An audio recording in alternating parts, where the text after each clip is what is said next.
Hey everyone, hope you're doing great. Welcome back to my channel.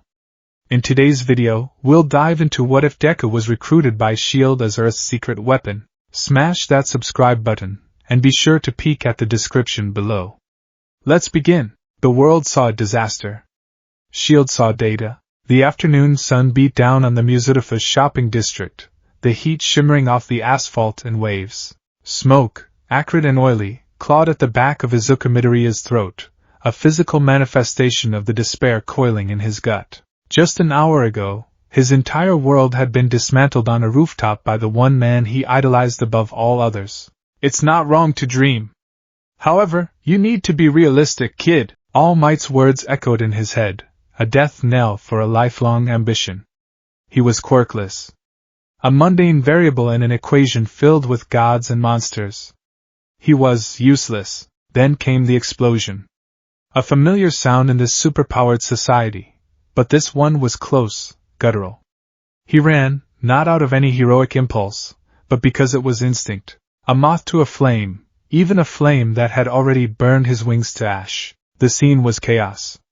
A crowd held back by the pro-hero backdraft, fire and debris littering the street, and in the center of it all, a monstrous, swirling mass of green sludge. The very same villain All Might had saved him from mere hours ago. It had escaped. And it had found a new host. A boy with spiky, ash-blonde hair and crimson eyes was trapped within the suffocating ooze, explosions popping uselessly from his palms. Katsuki Bakugo. Kaken. Izuku's blood ran cold. He watched as the pro-heroes on the scene, Death Arms, Kamui Woods, Empty Lady, stood frozen. Death Arms was strong, but couldn't get a grip. Kamui Woods was vulnerable to the fire. Empty Lady couldn't fit in the narrow alley. They were powerful, famous, and utterly stymied. They were waiting for someone with the right quirk. They were waiting. Kaken was dying. Izuku saw Bakugo's eyes. For the first time in his life, he didn't see the arrogance, the pride, or the anger. He saw terror. A desperate, pleading terror of a boy who was drowning on dry land. And Izuku's legs moved. He didn't think. He didn't plan. His body, fueled by years of watching, analyzing, and dreaming, simply reacted. The jeers of the crowd, the frantic shouts of the heroes, they all faded into a dull roar. He saw an opening, a weakness. The villain's eyes. That was the weak point. He ducked under Death Arm's outstretched arm, his worn red sneakers pounding against the pavement. He unslung his bright yellow backpack, a pathetic weapon against the monster, and hurled it with all his might. It struck the sludge villain square in the eye. A textbook, if pathetically weak, distraction. A single notebook, filled with his hero analysis, tumbled out and smacked against the creature's gelatinous form. For a split second, the villain's grip loosened. Bakugo coughed, gasping for precious air. Kaken! Izuku screamed, his fingers clawing uselessly at the sludge, trying to find purchase, trying to pull his childhood friend free. What the hell are you doing, Deku? Bakugo roared, his voice a choked gargle. Stop! You'll get yourself killed! I couldn't just stand there and watch you die! Izuku sobbed, tears and sweat carving clean tracks through the grime on his face. You looked like you were asking for help. That was it. That was the moment. For the heroes on the ground, it was the reckless action of a suicidal child. For the news cameras, it was a dramatic B-roll. But thousands of miles above the Earth, in the silent, cold vacuum of space, a satellite adjusted its optics. S.H.I.E.L.D. Forward Monitoring Station Epsilon. Undisclosed location. Agent Thorne hated the quirk desk. It was the digital equivalent of watching paint dry, but with a 300% higher chance of bizarre, nonsensical data streams. He was supposed to be a threat analyst, sifting through Hydra comms or tracking rogue Inhumans.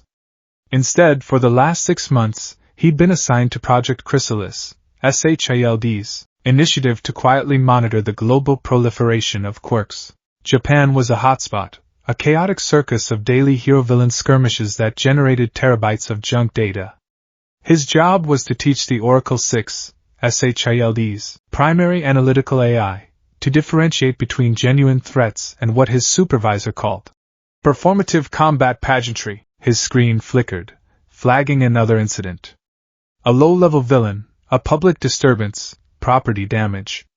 Standard stuff. He was about to mark it for archival when a secondary alert chimed, soft but insistent. Alert, anomalous behavioral pattern detected. Subject, 776 MJP. Cross-referencing. Izukumidaria. Quirk status, negative. Initiating Omega Protocol analysis. Thorne sat up straighter. Omega Protocol was a deep-level heuristic, rarely triggered. It wasn't for threats, it was for impossibilities. The AI began overlaying biometric data captured by a high-altitude drone with public records and predictive models. On his main screen, footage of the sludge villain incident played out, but stripped of all the dramatic news angles. It was cold, tactical data. Heat signatures. Trajectory analysis. Probability cones. The footage focused on Izukumidaria. Oracle highlighted his run, calculating the risk. Probability of personal gain, 0%. Probability of successful rescue, unassisted 1.14%. Probability of subject injury or death, 98.7%. The AI scrolled through Izuku's file, school records, medical history confirming his quirkless status, even his online search history, filled with hero news and tactical analysis forums. Then, the final flag appeared on screen, blinking in stark, crimson letters. Classification, Omega-level altruism event. Definition, strategic action undertaken with full knowledge of overwhelming personal risk, with zero probability of personal gain or reward, for the sole purpose of preserving the life of another. Statistical probability in populace, 1 in 4.7 billion. Recommendation, immediate asset evaluation. Thorne's breath hitched. He had seen this classification only once before, in the historical files for a man named Abraham Erskine, describing a scrawny kid from Brooklyn who jumped on a dummy grenade. This wasn't just a brave kid.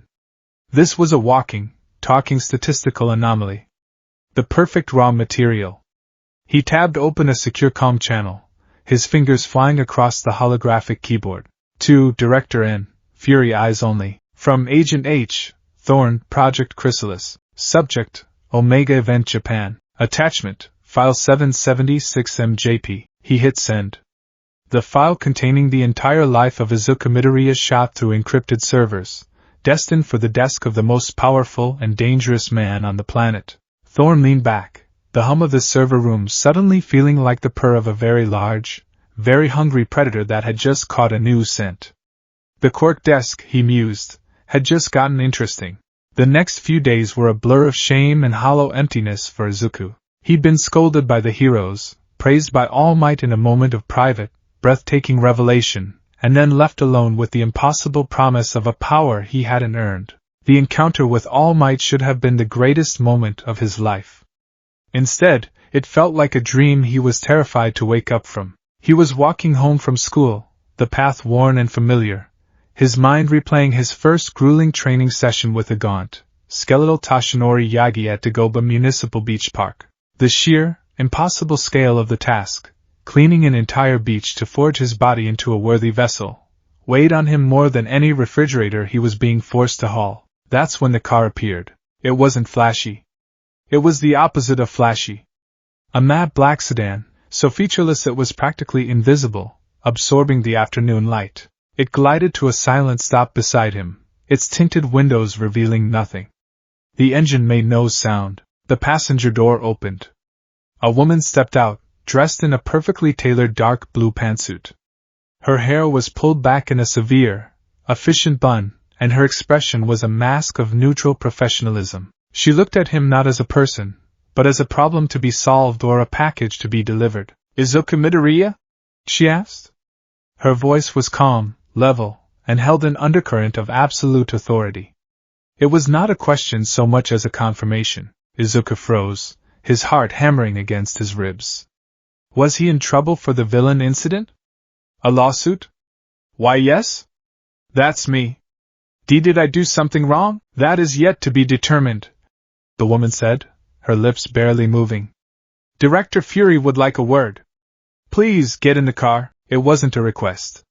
The back door swung open, revealing a clean, Spartan interior that smelled of ozone and recycled air. Izuku, overwhelmed by a sense of inevitability he couldn't begin to comprehend, complied. The door closed with a heavy, sealing thump, cutting off the sounds of the outside world. He was in a different world now. The ride was short and silent. The woman didn't speak. The driver, a man built like a brick wall in a black suit, didn't even look at him in the rearview mirror. They drove into a nondescript commercial garage, the steel door rolling down behind them with grim finality. He was led into an elevator, then down a long hallway painted a sterile, antiseptic white. The only sound was the soft hum of ventilation and the click of the woman's heels. They stopped at a heavy gray door. The woman placed her hand on a panel, which glowed blue before the lock clicked open. "In here," she said. The room was as featureless as the car. White walls, a simple metal table, 2 chairs. No windows. It felt less like a room and more like a concept. Izuku sat, his hands trembling in his lap. The door opened again. The man who entered was tall, broad-shouldered, and radiated an aura of command so intense it felt like a physical pressure in the room. He wore a long, black leather coat over tactical gear, and his dark skin was stark against the white room. But it was his face that held Izuku's attention. A bald head, a stern, grim expression, and a single, piercing dark eye. The other was covered by a black eye patch. This was a man who had seen things, terrible, world-ending things, and had not flinched. He walked to the table but didn't sit. He stood over Izuku, his one eye seeming to peel back the layers of Izuku's very soul, analyzing every nervous tick, every flicker of fear. The woman from the car, Izuku now saw her name, M. Hill, on a small shield emblem on her suit, stood impassively by the door. "Izuku Midoriya," the man said, his voice a low, gravelly baritone that vibrated in Izuku's bones. "My name is Nick Fury. I'm the director of the Strategic Homeland Intervention, Enforcement, and Logistics Division." He paused, letting the title hang in the air. "We have a problem. Actually, we have several hundred. And you, kid, just became a potential solution to one of them." Izuku could only stare, his mind struggling to catch up. SHIELD? He'd heard of them. They were an old, pre-Quirk intelligence agency, mostly defunct now, replaced by hero networks and international hero commissions. Weren't they? I don't understand. Izuku stammered. Fury gestured to the wall. It shimmered and became a high-definition screen. "You understand this," he said, his voice flat. An image appeared.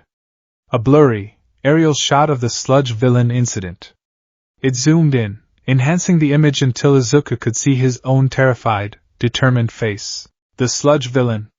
Low-level threat. Contained and apprehended by the #1 pro-hero, All Might. Fury narrated, his tone dripping with sarcasm. Case closed. That's the story the news tells. That's the story that keeps people sleeping at night. He swiped a hand, and the image changed. It was grainy, night vision footage of men in tactical gear with a terrifying skull and tentacles emblem on their armor, storming a facility. This is HYDRA, a global terrorist organization dedicated to the belief that humanity cannot be trusted with its own freedom. They don't grandstand in the street. They poison water supplies, they destabilize governments, they execute political rivals with weapons you've never dreamed of. The image changed again. A satellite view of New York City, a massive hole torn in the sky, alien creatures pouring out. This was the Chitauri invasion. An alien army, brought here to subjugate the planet. The Avengers stopped them. 6 heroes against an army. The world saw a victory. We saw how close we came to extinction. The images kept coming. A dark elf, a rogue AI, a purple titan sitting on a throne of floating rock. Threats that made the villains Izuku obsessed over look like common street thugs. The heroes you worship, kid, they're the public face. They're firefighters. They show up when the building is already burning. Fury said, his voice dropping to a near whisper. My job is to deal with the arsonists. The ones who hide in the dark and trade in whispers and shadows. We are the immune system of the world. We fight the wars you never even know are happening. He turned off the screen, plunging the room back into stark white silence. He finally sat down, leaning forward, his one eye boring into Izuku. I watched the footage of you, kid. Not the news report. Our footage. And you know what I saw? I didn't see a reckless child. I saw a strategist. You ran past 3 pro heroes with immense power because you analyzed the situation and understood they were ineffective. You saw a weakness in the target, the eyes, and exploited it with the only tool at your disposal. You formulated a plan and executed it in seconds while the so-called professionals stood there with their thumbs up there. Well, you get the idea. Fury leaned back. You have the single most valuable quality an agent can possess, a quality we can't train and we can't manufacture, the instinct to act. You've got the heart of a hero, kid. A real one, but you're trying to apply for a job in a world that's told you you're not qualified. Izuku's hands clenched into fists. Because I'm quirkless. The word tasted like ash in his mouth. That's where your file gets interesting, Fury said, a flicker of something unreadable in his eye. He tapped the table, and a holographic image appeared between them. It was a photo of a skeletal, hollow-eyed man with familiar blonde bangs. Tashinori Yagi. Izuku's breath caught in his throat. His blood turned to ice. Tashinori Yagi, aka All Might, Fury stated, as if reading a grocery list. 5 years ago, he sustained a catastrophic injury in a fight with a high-level threat. We don't have a name, just a code name, All for One. The injury destroyed most of his respiratory system and his stomach. He's running on fumes.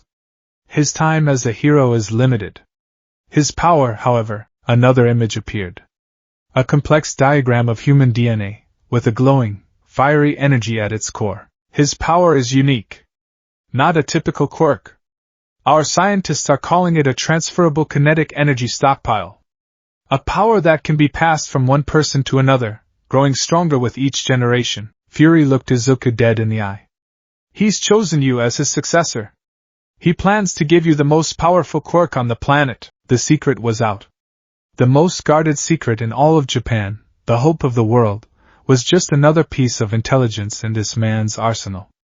Izuku felt dizzy, like the floor had dropped out from under him. How? How could you possibly know that? He whispered. Fury gave a grim, humorless smile. It's my job to know. The question isn't how I know, kid. The question is what happens next. Tashinori is a good man, but he's an idealist. He wants to train you himself, on a beach, with scrap metal. He wants you to go to a high school for heroes, learn how to do interviews, and sell merchandise. He wants to forge a symbol. Fury leaned in, his voice a low, intense growl. I don't need a symbol. I need a weapon. A scalpel, someone who can wield that incredible power with tactical precision, in the dark, where the real monsters live. I'm offering you a different path, Midoriya. Not the one to the front page, but the one that leads to actually saving the world. He laid out the proposal. It was cold, calculated, and terrifyingly tempting. All Might passes his power to you. But he does it under our supervision. In a state-of-the-art shield, medical facility, where our best minds can monitor the transfer, stabilize your body, and mitigate the self-destructive backlash of the power. We will give you support gear that can handle the strain. We will give you trainers, the best spies, soldiers, and assassins in the world. We will teach you how to fight, how to infiltrate, how to disappear. We will give you everything you need to control that power and use it to its full potential from day one. Fury paused, letting the weight of his offer settle. And in return? Izuku asked, his voice barely a whisper. In return, you become ours. You'll operate outside the law, outside the spotlight. When a Hydra cell is about to release a plague in South America, we send you. When a rogue Asgardian artifact surfaces in Cairo, we send you. You will neutralize threats before they ever make the 6 o'clock news. You won't get any fame. You won't get any glory. Most of the time, no one will even know you were there. But you will save more lives in one mission than most pro-heroes do in a lifetime. It was the ultimate temptation. The ultimate corruption of his dream. To abandon the path of the smiling, reassuring symbol of peace for the path of a shadow, a ghost who dealt in necessary evils. He thought of Kaken's terrified eyes. He thought of all the people Fury had shown him, the victims of wars they didn't know were being fought. He could save them. All of them. All Might had offered him a dream.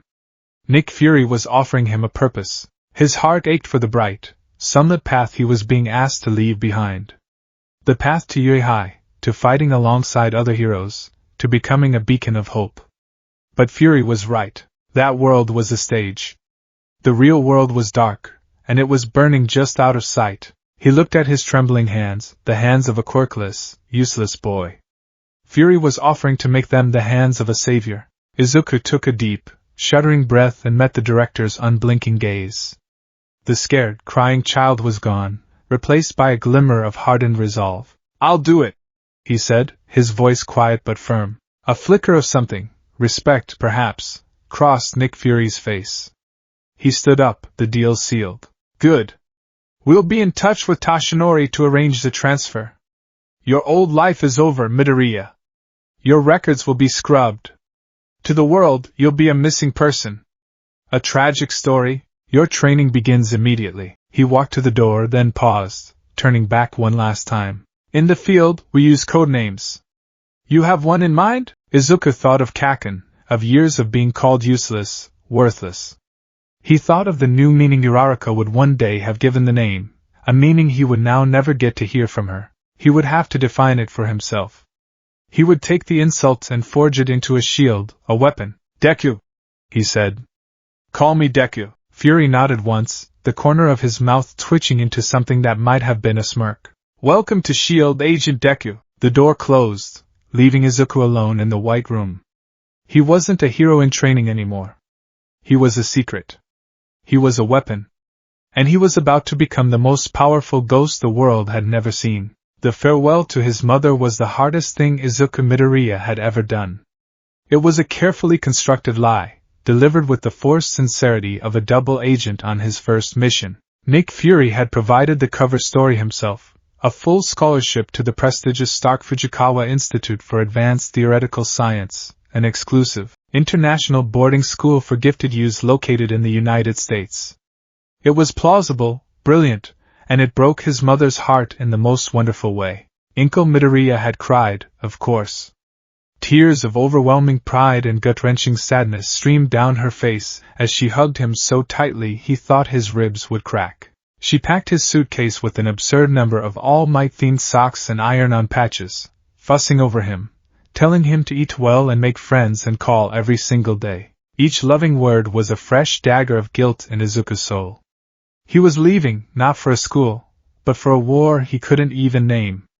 The last thing he saw as the sleek, anonymous S.H.I.E.L.D. town car pulled away from his apartment complex was his mother waving from the doorway, her smile a fragile, beautiful thing he was desperate to protect. He promised himself, with a fierce, burning resolve, that this lie, this sacrifice would be worth it. The town car took him to a private airfield. His escort was the same severe woman from before, Agent Maria Hill. She didn't offer comfort or platitudes. She simply handed him a data slate. "Your preliminary briefing," she said. "Memorize it. The file will delete itself upon arrival." The flight was on a Quinjet. Izuku had only seen them in pre-Quark-era documentaries about the Battle of New York. The interior was Spartan and military-grade, all gunmetal gray and glowing blue tactical displays. He felt impossibly small as the jet ascended with a low hum, leaving the glittering lights of Japan behind.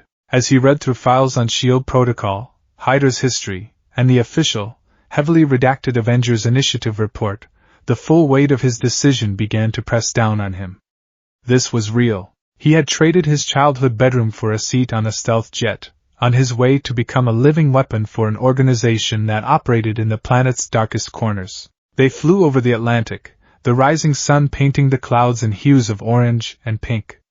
Then, through the cockpit window, he saw it, rising from the Potomac River in Washington, D.C. It was a structure that defied belief. 3 sleek, asymmetrical towers of glass and steel, connected by sky bridges, a monument to power and paranoia. A massive S.H.I.E.L.D. emblem was emblazoned on the central tower, a silent declaration to those in the know. The Triskelion. It didn't look like a headquarters.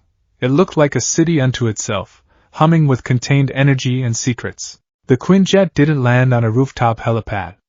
Instead, a section of the river itself slid away, revealing a submerged entrance. The jet descended into the depths, water streaming over the reinforced canopy, before settling into a vast, brilliantly lit hangar bay bustling with activity. Technicians swarmed the jet as the ramp lowered, the air filled with the smell of sanitized air and hot metal. "Welcome to the Triskelion, Agent in Training Midoriya," Hill said, her tone unchanged. "Don't get lost. We probably won't come looking for you." The culture shock was immediate and overwhelming. The Triskelion wasn't like the gleaming, hero-centric agencies in Japan. There were no bright colors or flashy logos. It was a sea of navy blue tactical uniforms, crisp black suits, and white lab coats. People moved with a clipped, efficient purpose, their faces set in masks of grim determination. They were soldiers, spies, scientists, cogs in a machine designed to keep the world turning. As Hill led him through the cavernous central atrium, he felt the weight of their stares. He was a scrawny, green-haired Japanese kid with wide, overwhelmed eyes, clutching a bright yellow backpack that might as well have been a child's security blanket. He was an anomaly, a splash of chaotic color in their monochrome world. He saw agents with cybernetic limbs, analysts manipulating vast holographic star charts, and security teams armed with weapons that made him shudder. He overheard snippets of conversation that made his head spin. Cross-referencing the energy signature with the readings from the Tesseract, Hydra Cell in Madripoor is using Chitauri tech. Is Dr. Banner's stress level still in the green? This wasn't a hero agency. It was the planet's first and last line of defense. They arrived at a door that slid open to reveal a surprisingly comfortable living space. It was small and efficient, but it had a bed, a desk, a small kitchenette, and a large window overlooking the river. It was more than he expected. Standing by that window, his back to the door, was a man in a simple, well-fitted gray suit. "Agent Coulson will be your handler," Hill stated, before turning and leaving without another word. The door slid shut behind her, leaving Izuku alone with the stranger. The man turned, and his smile was the first genuinely warm thing Izuku had seen since leaving his mother. He had a kind face, a receding hairline, and an air of calm competence. He looked like a high school history teacher, not a super spy. "Izuku. It's good to meet you. I'm Phil Coulson." He extended a hand, and Izuku shook it, his own small and clammy in Coulson's firm, dry grip. "I know this is all a lot. Believe me. I remember my first day. I tried to use the bathroom in a secure server room." Izuku managed a weak, trembling smile. "Director Fury can be intimidating," Coulson said, his tone understated. "He sees the world as a chessboard and everyone in it as a piece. But he puts the right pieces in the right places. He saw something in you. My job is to make sure we don't lose the you in the process of turning you into an agent." Coulson was his moral compass. Izuku understood it instantly. Fury was the mission. Hill was the protocol. This man, Coulson, was the humanity. "This will be your space," Coulson continued, gesturing around the room. "Your schedule will be uploaded to the terminal on your desk every morning at 0500. It will be rigorous. But we're here to support you. We believe in what you can become." He paused, a flicker of what looked like hero worship in his own eyes. Captain America was just a scrawny kid from Brooklyn once, too. He just had the heart. The rest was science. Sound familiar? The comparison sent a jolt of warmth through Izuku's chest. For the first time, he felt a flicker of belonging. Maybe he could do this. Maybe this was the right path. That feeling was promptly and utterly extinguished by the woman who had been standing in the shadows of the room the entire time. Izuku hadn't even noticed her. She was leaning against the far wall, arms crossed, a phantom who had made no sound, displaced no air. She had red hair cut in a practical, shoulder-length style, and her piercing green eyes were fixed on him with an unnerving, predatory intensity. She was dressed in a black tactical catsuit, and even standing still, she radiated a lethal grace. Izuku recognized her from the files on the Quinjet. Natasha Romanoff? The Black Widow. An assassin, a spy, a legend whispered about in the darkest corners of the intelligence community. "Don't fill his head with fairy tales, Phil," she said, her voice a low, husky purr with a faint Russian accent. She pushed off the wall and glided towards Izuku, circling him like a shark. Her eyes missed nothing, cataloging his poor posture, his frayed nerves, his ridiculous red sneakers. Captain America had heart, yes. But he also had a shield, a serum, and a war to fight. This kid has tears in his eyes and smells like his mother's cooking. Izuku flinched as if struck. Natasha, Coulson warned, his tone gentle but firm. He needs to know what he signed up for. She continued, stopping directly in front of Izuku. She was shorter than him, but she seemed to tower over him. This isn't a school for heroes. We don't teach you how to pose for cameras or what to say at a press conference. We teach you how to lie, how to bleed, and how to kill if you have to. We teach you how to be the monster that hunts other monsters. Her gaze was hypnotic. I read your file. You ran into a fight to save your bully. A noble, idiotic gesture. Hope is a liability here, Izuku Midoriya.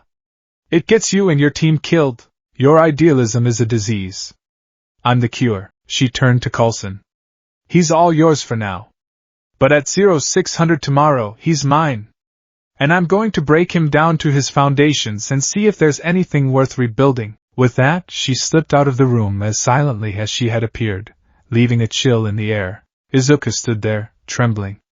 He looked at Coulson, his eyes wide with a fresh wave of terror. Coulson just gave him a sympathetic, weary smile. She grows on you, he said unconvincingly. Now, let's get you settled. The transfer is scheduled for tomorrow afternoon. The biokinetics lab was the whitest place Izuku had ever seen. The walls, floor, and ceiling were all a seamless, sterile white, illuminated by powerful, shadowless lights. The air hummed with the quiet, constant thrum of advanced machinery. Dozens of monitors displayed complex biological data, and articulated robotic arms hung from the ceiling, poised and ready. In the center of the room was a reinforced medical chair, surrounded by a ring of scanners and sensors. It looked like an execution device. Two people, a man and a woman who looked barely older than him, were arguing animatedly over a holographic display. They spoke in a rapid-fire torrent of scientific jargon, their words overlapping in a symphony of brilliance. The energy transference is clearly following a quantum entanglement model, FITS. The donor's DNA acts as a quantum key, allowing the recipient's mitochondrial RNA to decrypt and absorb the energy signature, the woman said, her British accent sharp and enthusiastic. But that doesn't explain the exponential power increase with each transfer, Simmons. The man, Fitz, retorted with a thick Scottish brogue. It's not just decryption, it's a biological blockchain. Each user adds a new, indelible link to the chain, reinforcing the entire structure. It's incredible. These were Leo Fitz and Gemma Simmons, SHILD's brightest young scientific minds. They looked at Izuku not as a person, but as the most fascinating science experiment they had ever encountered. Then, the doors slid open, and a hush fell over the room. Toshinori Yagi walked in, looking smaller and more fragile than ever in his skeletal form. He was flanked by Nick Fury, whose presence seemed to suck the very air out of the room. Toshinori's eyes scanned the hyper-advanced lab, a flicker of sadness in them. This cold, sterile environment was a far cry from the sun-drenched beach where he had envisioned passing on his sacred trust. But he had agreed. Fury had shown him projections, data on the potential for Izuku's body to explode from the sheer force of one for all. SHILD's methods were cold, but they were, undeniably, safer. Are we ready? Fury asked, his voice leaving no room for discussion. Simmons nodded. He's prepped, Director. We've administered a regimen of cellular regenerators and synthetic growth hormones to reinforce his skeletal and muscular structure. We have nanite stabilizers on standby to flood his system the moment the transfer is complete to mitigate tissue damage. Toshinori walked over to Izuku, who was now sitting in the chair, his heart a frantic drum against his ribs. He placed a bony hand on Izuku's shoulder. Young Midoriya, he said, his voice low and earnest, for Izuku's ears only. This is not how I imagined this moment. But the path is not always the one we choose. What matters is the destination. He leaned in closer. These people will make you strong. They will make you a weapon. But you must never, ever forget why you have this power. You hold it to save people. To be their hope. Do not let them take that from you. Promise me. I promise, All Might. Izuku whispered, tears welling in his eyes. Toshinori smiled, a genuine, warm smile that seemed to light up the sterile room. He then plucked a single strand of his golden hair. "No!" he boomed, his voice momentarily regaining its familiar, heroic timbre. "Eat this!" Izuku looked at the hair, then at the assembled scientists, and the grim-faced director Fury. It was the most surreal moment of his life. With a deep breath and a silent prayer, he took the hair and swallowed it. For a moment, nothing happened. Then, it felt like a star had been born in his stomach. Pain, white-hot and absolute, erupted through his entire being.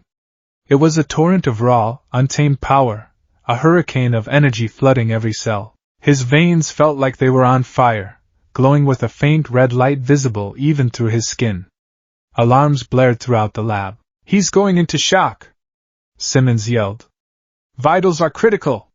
His cellular structure is destabilizing! The energy is tearing him apart from the inside!" Fitz shouted, his fingers flying across a console. "It's too much! Releasing the nanite stabilizers now!" Izuku screamed, his body arching in the chair as the power of 9 generations of heroes warred with his own biology. He felt a colossal strength surging in his limbs, a strength that threatened to shatter his bones into dust. Red lightning, raw and chaotic, crackled across his skin. He could feel the legacy, the memories, the will of the previous users, a chorus of voices screaming in his soul. It was a symphony of heroism, and it was killing him. Through the haze of agony, he saw the robotic arms descend, injecting cool liquids into his veins. He felt the nanites go to work, a strange, tingling sensation that battled against the fire. He heard Tashinori's voice, shouting his name, full of fear and regret. He saw Fury, watching him passively, his one eye judging, waiting to see if his investment would pay off or simply disintegrate on the table. Then, as quickly as it began, the searing pain subsided, leaving behind a deep, thrumming hum. It was a wellspring of power, now dormant, settled deep within his core. He was panting, drenched in sweat, his body trembling with exhaustion and adrenaline. He had done it. He had inherited One for All. Simmons was running a scanner over him, her eyes wide with amazement. "Incredible!" she breathed. "His entire biosignature has been rewritten. The nanites have stabilized him, but... Director, his body is now a living battery. The potential energy readings they're off the scale." Fury looked at Izuku, a slow, grim smile spreading across his face. "Good," he said. "Project Chimera is a success. Phase 2 begins tomorrow. 0600. The cage. That's what the agents called the primary combat simulation room. It was a vast, gray chamber with padded walls and floors. There were no windows. The only light came from harsh, overhead fluorescent panels. Izuku stood in the center of the room, dressed in standard SHIELD issue gray sweats. He felt different. The power of One for All was a constant, low-level thrum beneath his skin, a coiled spring of infinite potential. He felt stronger, faster, more alive than he ever had. Natasha Romanoff entered, silent as a wraith. She wore a simple black tank top and tactical pants. She didn't look intimidating. She looked bored. "All right, Deku," she said, using the name he'd given Fury. It sounded like an insult coming from her lips. "Fury seems to think you're special. Let's see what you've got. Try to land one hit on me." Izuku took a deep breath, remembering All Might's words. "Squeeze your buttocks and yell this from the depths of your heart." Smash! He focused the power, trying to draw it into his fist. He could feel it welling up, a chaotic, uncontrollable surge. He lunged forward, telegraphing the punch from a mile away, and threw his arm forward with a yell. He wasn't aiming to hurt her. He just wanted to show her he was strong. That he had the heart of a hero. Natasha didn't even seem to move. One moment he was lunging, the next his feet were no longer on the floor. She had slipped under his clumsy punch, swept his legs out from under him, and sent him crashing onto his back. The air rushed out of his lungs in a painful whoosh. "Pathetic," she said, her voice dripping with disdain. "You lead with your anger. You fight like a brawler. You think power is a substitute for skill." Izuku scrambled to his feet, his face burning with humiliation. "I wasn't trying to hurt you, a fatal mistake," she replied, and then she was on him. It wasn't a fight. It was a deconstruction. She was a blur of motion, a symphony of violence. A jab to his throat made him gasp. A precise kick to the side of his knee sent a shockwave of pain up his leg. He tried to access One for All again, but his focus was shattered. Every time he tried to concentrate, she was there, striking a nerve cluster, twisting a joint, keeping him off balance and in pain. He swung wildly, desperately. She would flow around his attacks like water, redirecting his momentum, using his own clumsy strength against him. She put him in a joint lock that made him cry out, his arms screaming in protest. "You have the power of a god, and you fight like a frightened child," she hissed in his ear, her breath warm against his skin. "You're thinking about smiling. About saving everyone. About being a symbol." She twisted his arm further, forcing him to his knees. "Out here there are no symbols. There are only threats and assets. There are no second chances. Hesitation is a gravestone you carve for yourself." She released him, shoving him face first onto the mat. He lay there, gasping, his body a constellation of fresh bruises and aches. The thrumming power of One for All felt like a cruel joke, a caged beast he couldn't begin to control. "We're not done," Natasha said, her voice cold and flat. "We're not done until you understand that your good intentions are worthless. Your heroic spirit is a target on your back. The dream All Might sold you, it will die in this room. And from its ashes, we will build a weapon." She stood over him, an unimpressed executioner. "Get up." Izuku pushed himself up, his arms trembling with exhaustion and shame. Every muscle screamed. His pride was shattered. He had been given the world's greatest power only to be completely and utterly dismantled by a woman with no powers at all. He looked at his own shaking hands. He had come here to be a hero, to save people on a scale he'd never imagined. But as he faced the cold, unforgiving reality of Natasha Romanoff, he was forced to confront a terrifying question. Was he strong enough to survive the training, let alone the real thing? Had he made a terrible, terrible mistake? The next 6 months were a crucible.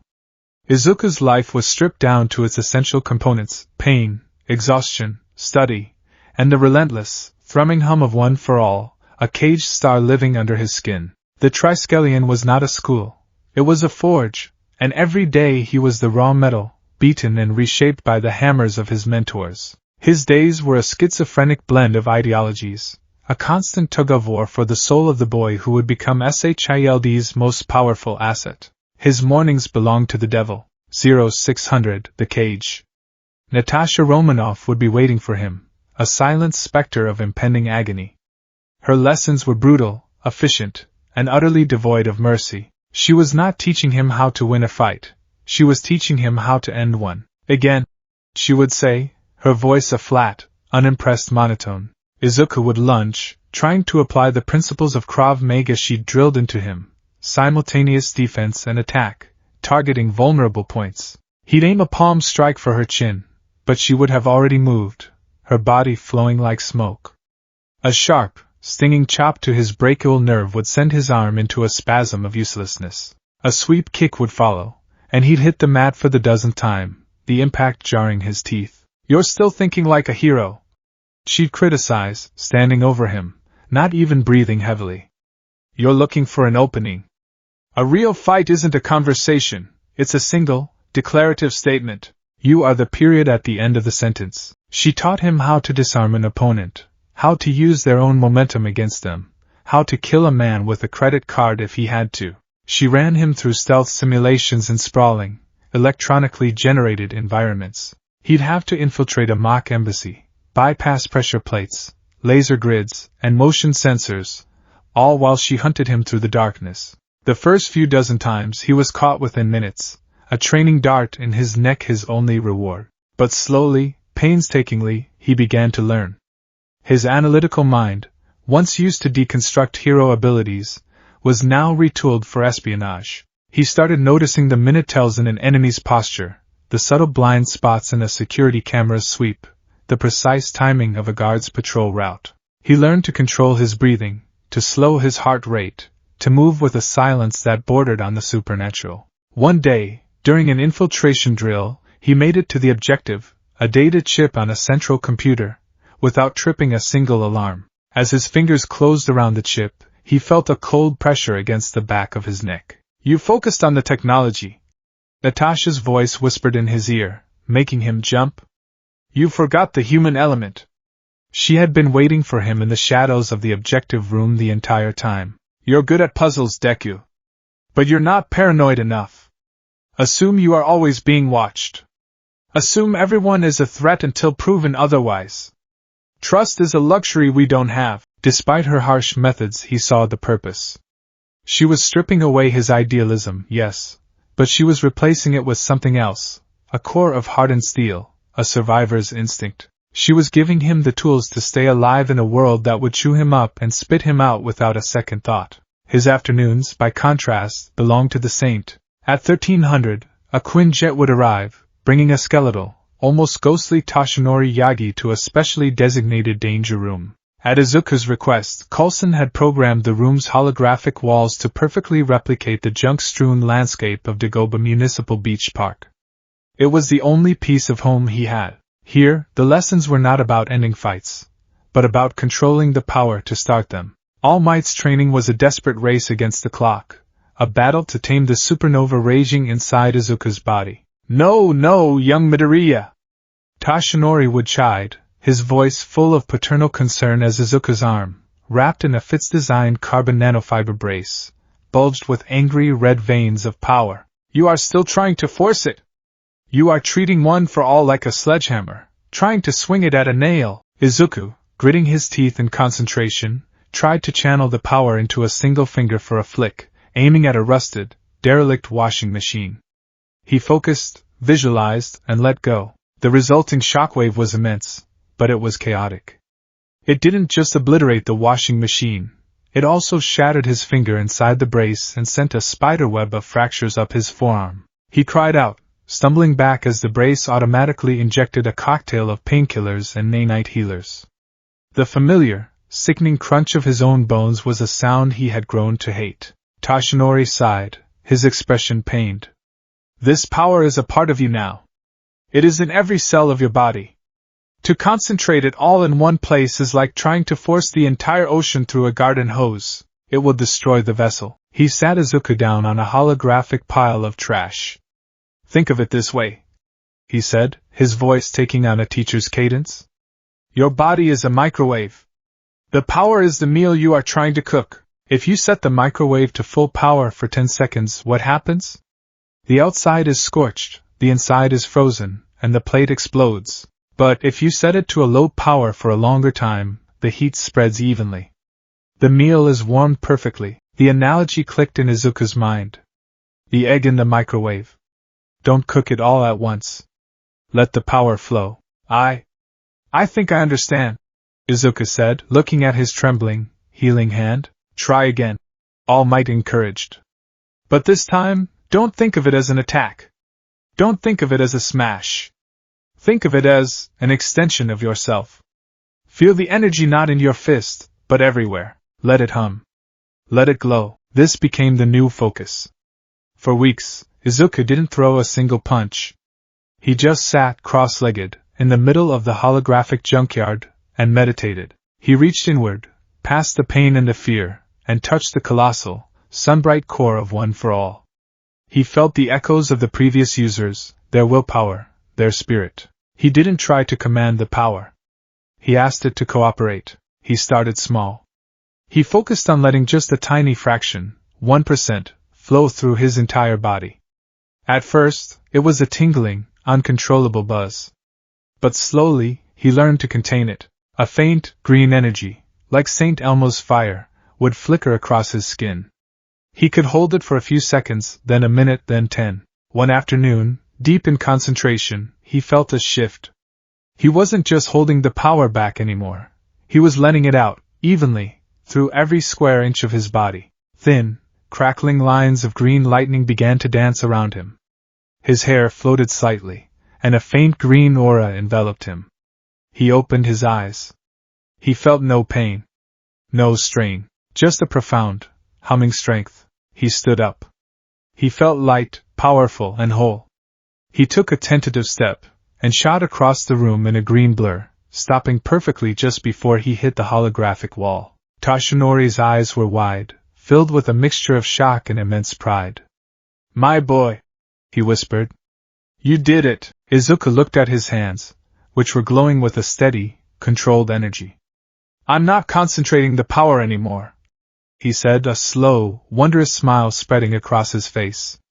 "I'm wearing it, like a costume." He had achieved it. Full cowling. It was the synthesis of his two worlds. The raw, heroic power of All Might, channeled with the precision and control that Natasha was beating into him. He wasn't just a hero or a weapon. He was becoming both. His evenings were spent with Coulson, in a quiet, book-lined office that felt like a sanctuary. This was where Izuku's mind was forged. Coulson didn't teach him how to fight or how to use his power. He taught him why it mattered. Using a massive holographic globe, Coulson would walk him through the complex, shadowy world of geopolitics. He learned about the fragile peace in Sokovia, the iron-fisted rule of Dr. Doom in Latveria, the clandestine operations of the Ten Rings in the Middle East.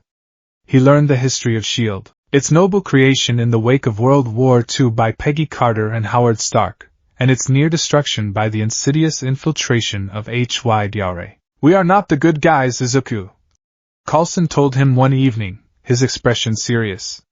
"We are the necessary guys. We make choices that people like Steve Rogers or All Might should never have to make. We live in the moral gray so they can live in the light." He taught Izuku protocol, chain of command, and the heavy burden of clearance levels.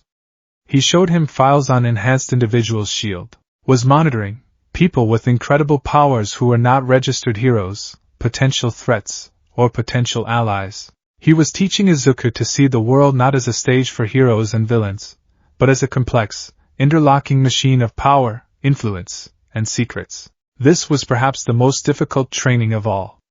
It forced Izuku to confront the uncomfortable truth that saving the world was not always a clean or noble affair. It was messy, complicated, and often required sacrificing a pawn to save the king. Coulson was giving him the context for the hard choices he would one day be forced to make, trying to arm his conscience as much as his body. After 3 months of this grueling routine, Fury called him to a high-tech RD lab in the Triskelion sublevels. The lab was a chaotic symphony of whirring machines, half-assembled gadgets, and holographic blueprints. Fitz and Simmons were there, chattering excitedly, but they were overshadowed by the man at the center of the room. Tony Stark lounged on a workbench as if it were a throne, a pair of augmented reality sunglasses perched on his nose. He was sipping an espresso from a tiny cup, wearing a perfectly tailored suit over a vintage rock band t-shirt.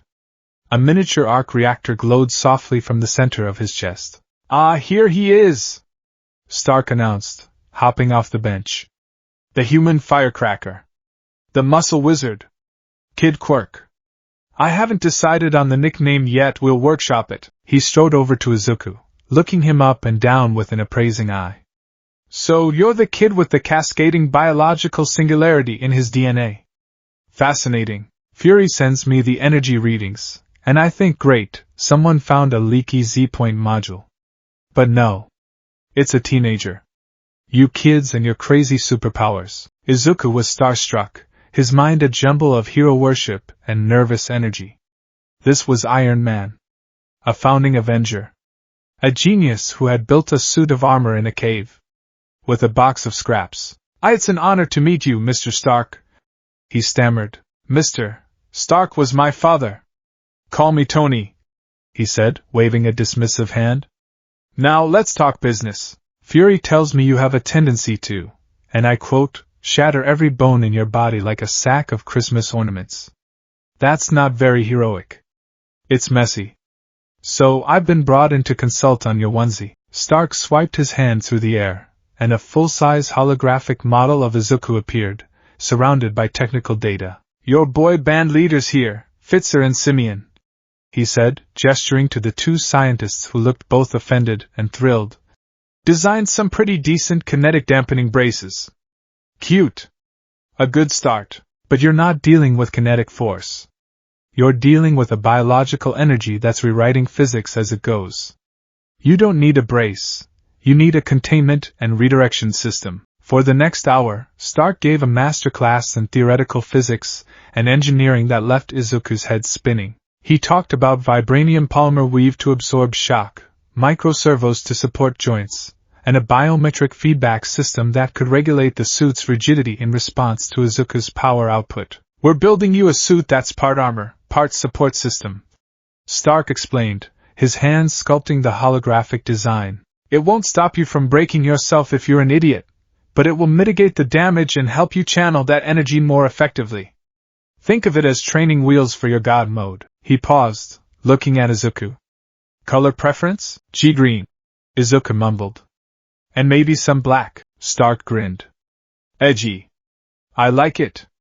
JRVIS, make a note. Forest green primary, matte black secondary, with some subtle red accenting. Tactical, but with a little flair." The final product, delivered a month later, was a work of art. It wasn't a flashy hero costume made of spandex. It was a tactical suit. The primary material was a dark, forest green ballistic weave that was light but incredibly durable. Sections of black, segmented armor covered his chest, shoulders, and legs, containing the micro-servos Stark had designed. The gloves and boots were reinforced, and thin red lines ran along the seams, housing the biometric feedback sensors. The most striking feature was the mask. It was a detachable cowl with a metal faceplate that covered his lower face, complete with a built-in rebreather and comms unit. It featured a stylized, metallic grin, a grim but unmistakable nod to the symbol of peace. When Izuku put it on for the first time, it felt like a second skin. He activated full cowling at 5%, and instead of just an aura, the red lines on the suit began to glow faintly. A heads-up display flickered to life inside the cowl, showing his vitals, power output, and a tactical map of the room. "Biometrics are stable. Power distribution is optimal," Simmons said, her voice filled with awe. "It works," Fitz breathed. Stark just smirked, arms crossed. "Of course it works. I built it." Izuku looked at his reflection in the lab's polished chrome wall. He didn't see a scared, quirkless boy anymore. He saw Agent Deku. He saw a weapon. The final test came 6 months into his training. He had mastered full cowling up to a stable 8%. He could infiltrate a simulated enemy base in under 5 minutes. He could recite SHIELD protocol by heart. He was stronger, faster, and smarter than he had ever thought possible. Nick Fury summoned him to the Triskellion's primary firing range. The air smelled of gunpowder and cleaning solvent. Natasha and Coulson stood behind the glass of the observation booth. Fury stood on the range with him, a grim expression on his face. "You've made remarkable progress, Midoriya," Fury said, his voice echoing in the large space. "You can fight, you can sneak, you can think. But there's one final aspect of your training. The most important one." He gestured to a table where a sleek, black handgun lay on a felt cloth. "A SHIELD standard-issue sidearm. In our line of work, you can't always punch your way out," Fury said, his tone deadly serious. "Sometimes the threat is 100 yards away. Sometimes it's a button that needs to be pushed, and someone is standing in your way. An agent needs to be proficient with all the tools at their disposal." "Pick it up." Izuku stared at the gun. It was a cold and personal thing. A tool designed for one purpose, to kill. He thought of All Might's smiling face. He thought of his promise to be a symbol of hope. He thought of the terrified look on people's faces during villain attacks. A hero's job was to make that look go away, to save them. "No," Izuku said, his voice quiet but firm. Fury's one eye narrowed. "Excuse me? No, sir," Izuku repeated, standing straighter. He looked Fury directly in the eye, his fear eclipsed by his conviction. "I won't." "This is not a request, Agent," Fury growled. "It is a requirement of your training. You need to be able to neutralize a threat by any means necessary, and I will," Izuku said, his own voice rising with passion. "I will use my power, my mind, the training Agent Romanov gave me. I will stop them. But I will not kill." "You're a fool," Fury snapped, his voice booming off the walls.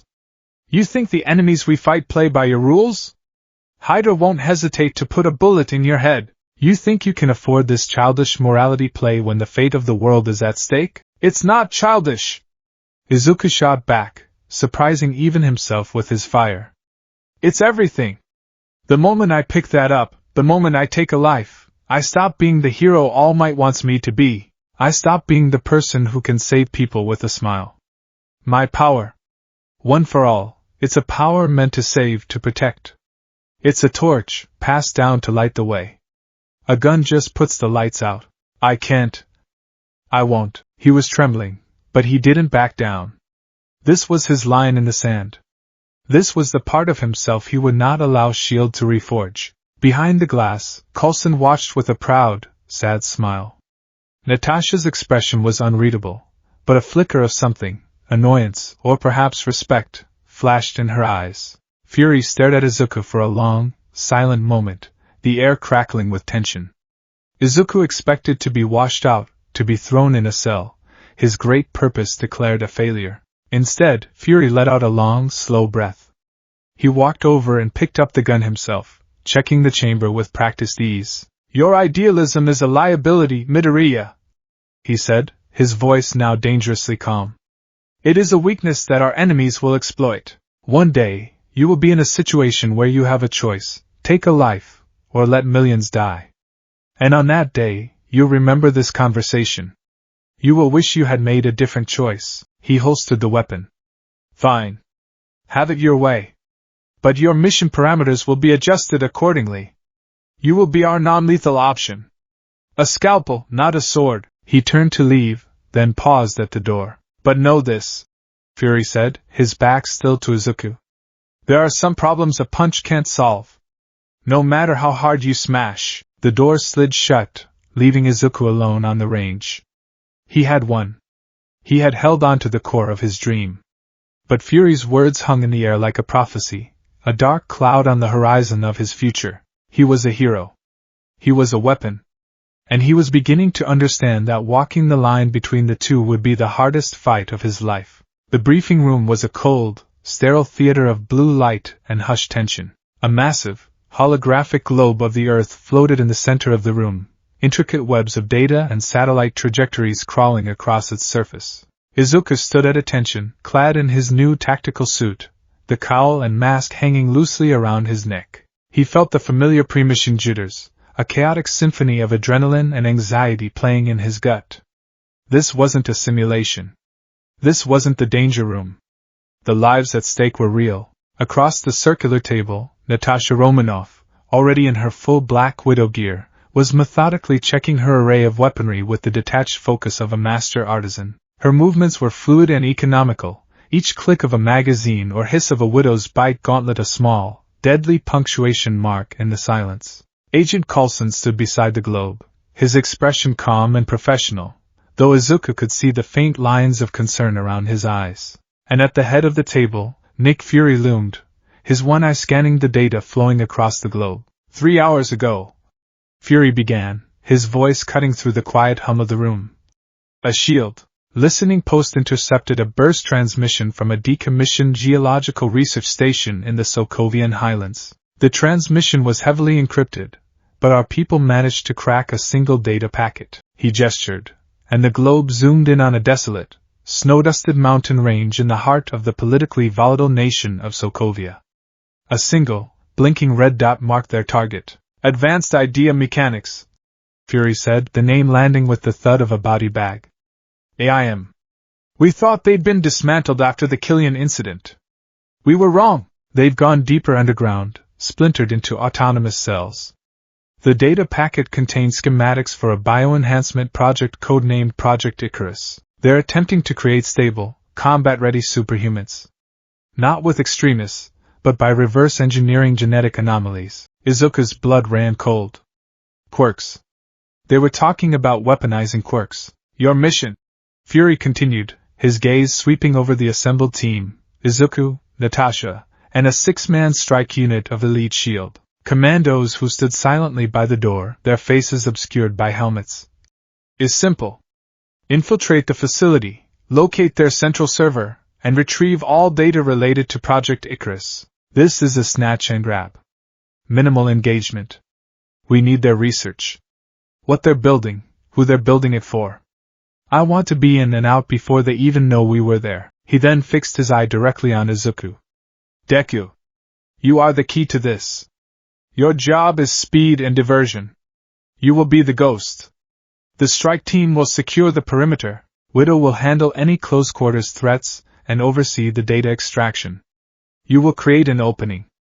Get in, get the data drive, get out. You are not to engage unless absolutely necessary. Are we clear? Yes, sir, Izuku said, his voice coming out steadier than he felt. Intel suggests the facility is manned by a standard private security force.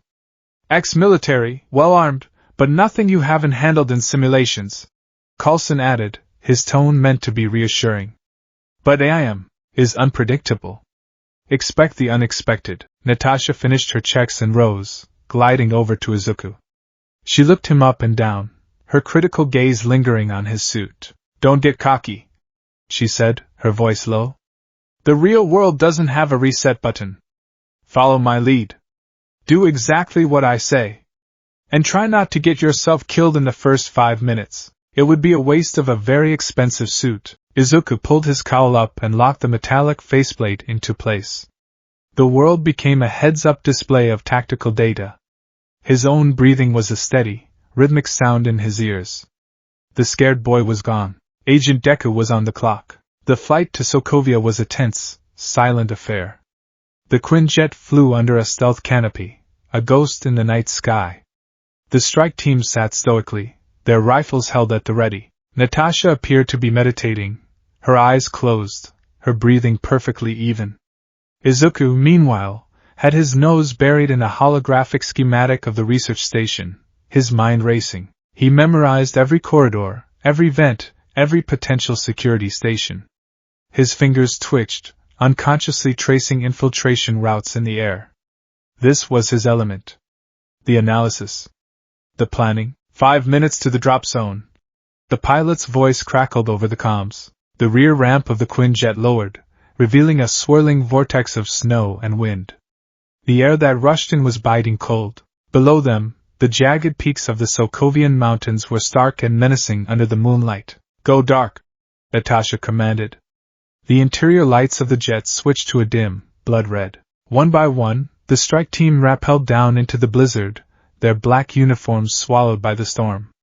Natasha gave Izuku a sharp nod. Your turn, kid. Create your diversion at the northern comms array. Give us 2 minutes, then get to the server room. We'll meet you there. Izuku took a deep breath, the rebreather in his mask hissing softly. He activated full cowling at 5%. The familiar green lightning danced across his suit, the lines glowing faintly. He stepped to the edge of the ramp, the wind tearing at him. For a moment, he looked down at the 1,000-foot drop, and a flicker of the old, terrified Izuku resurfaced.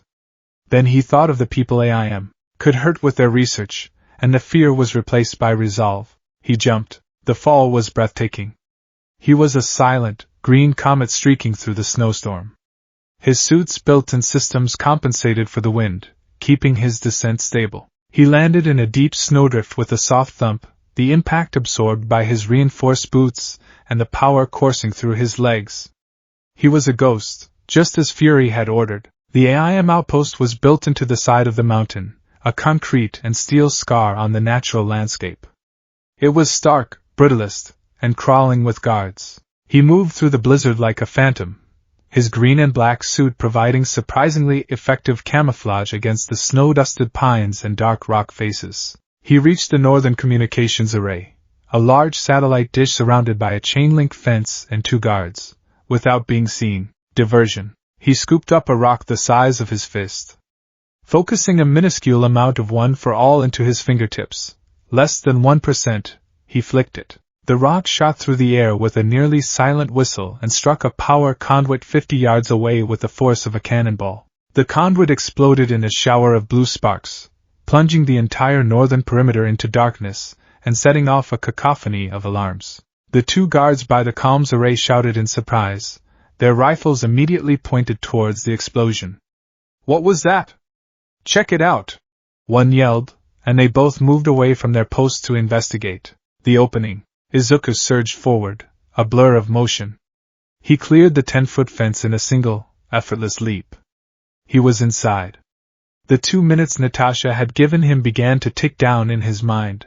He slipped through a maintenance hatch and into the facility's ventilation system, the schematics he'd memorized now a perfect map in his head. The vents were cramped and dusty, but he moved through them with a practiced, silent ease. It was just like Natasha's training simulations, only the air was colder, and the metallic tang of real danger was sharp in his nostrils. He could hear the muffled shouts of guards and the stomp of boots as the base went on high alert. His diversion had worked. The hornet's nest was stirred. He reached the grate overlooking the server room. It was exactly as the intel had described, a climate-controlled chamber filled with humming racks of servers. But there was a problem. The intel had said it would be lightly guarded. Instead, 4 AM soldiers in bright yellow hazmat-style tactical gear stood guard inside, their advanced energy rifles held at the ready. They were not private security. These were AIM's own troops. Complications, Izuku thought, his heart rate ticking up. Coulson was right. Expect the unexpected. He heard Natasha's voice, a whisper in his ear through the comms. Deku status? I'm at the server room. He whispered back. But we have a problem. 4 AM soldiers inside. They're better equipped than the perimeter guards. There was a pause. Hold your position. Strike is dealing with heavier resistance than anticipated on the west wing. I'm en route to you, ETA 90 seconds. Izuku watched the soldiers below. They were moving into a defensive formation, clearly aware that the comms blackout was a prelude to an attack. In 90 seconds they could lock down the servers, purge the data, or even set up a fatal funnel at the room's only entrance. They couldn't afford to wait. He made a decision. A calculated risk. Negative, Widow, he whispered. No time. I'm going in. Deku, abort! That's a direct order. Natasha's voice was sharp, angry, but Izuku had already disconnected his comm link. He couldn't afford the distraction. He analyzed the room below. 4 targets. 1 entrance. Metal server racks for cover. An overhead network of pipes and conduits. It was a deadly puzzle box. And he had to solve it. He pushed open the vent cover and dropped into the room, landing silently behind a tall server rack. The hum of the machines masked the sound of his landing. He peered around the edge. 2 guards were covering the door. 2 were sweeping the interior of the room. He activated full cowling, pushing it to 8%.